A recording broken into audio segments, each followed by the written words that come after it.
L'édito sport, bonjour Virginie Fulpin. Bonjour Dimitri, bonjour à tous. On parle de Formule 1 ce matin. Lewis Hamilton a remporté hier le Grand Prix d'Arabie Saoudite au bout d'une course qui était complètement dingue. Il revient à égalité parfaite avec Max Verstappen avant le dernier Grand Prix de la saison qui aura lieu dimanche à Abu Dhabi. Ces deux-là nous offrent une saison d'anthologie. Ils se détestent et nous on adore. Ça pourrait être le sous-titre de cette saison de Formule 1. Comment aurait-elle pu se terminer autrement que par un final au bout du suspense, les nerfs à vif? Hamilton et Verstappen seront à égalité de points au départ de l'ultime Grand Prix de l'année dimanche prochain. Un scénario que même Netflix n'aurait pas osé nous proposer dans une fiction, ça aurait été trop. Mais avec deux acteurs de cette trempe, c'est la réalité qui dépasse les séries. On vit une passe d'armes de légende et c'est pas la folle soirée d'hier en Arabie Saoudite qui nous fera dire le contraire.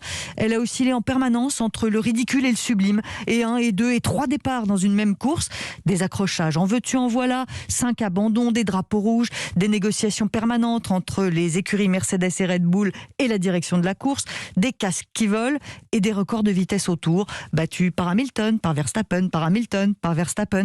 Ces deux-là arrivent à nous montrer en même temps leur classe absolue au volant, leur caractère de cochon et leur inimitié de cour de récré. On ressort décoiffé de ce Grand Prix, suant à grosses gouttes comme Lewis Hamilton sous son casque, avec les mêmes cernes que Max Verstappen.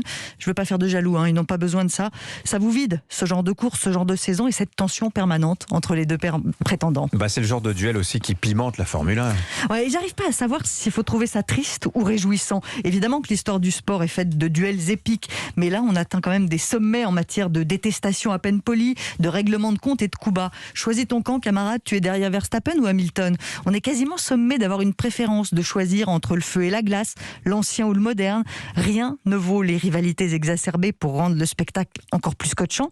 À ce petit jeu de la guerre des nerfs, Lewis Hamilton est revenu de nulle part en remportant les 3 derniers Grands Prix pour revenir à hauteur de Verstappen. L'aîné renvoie son cadet à ses études pendant que le néerlandais ronge son frein. Avant la dernière course, Verstappen compte 9 victoires, le britannique 8. Si aucun des deux ne terminait la course à Abu Dhabi, c'est le plus jeune qui serait sacré.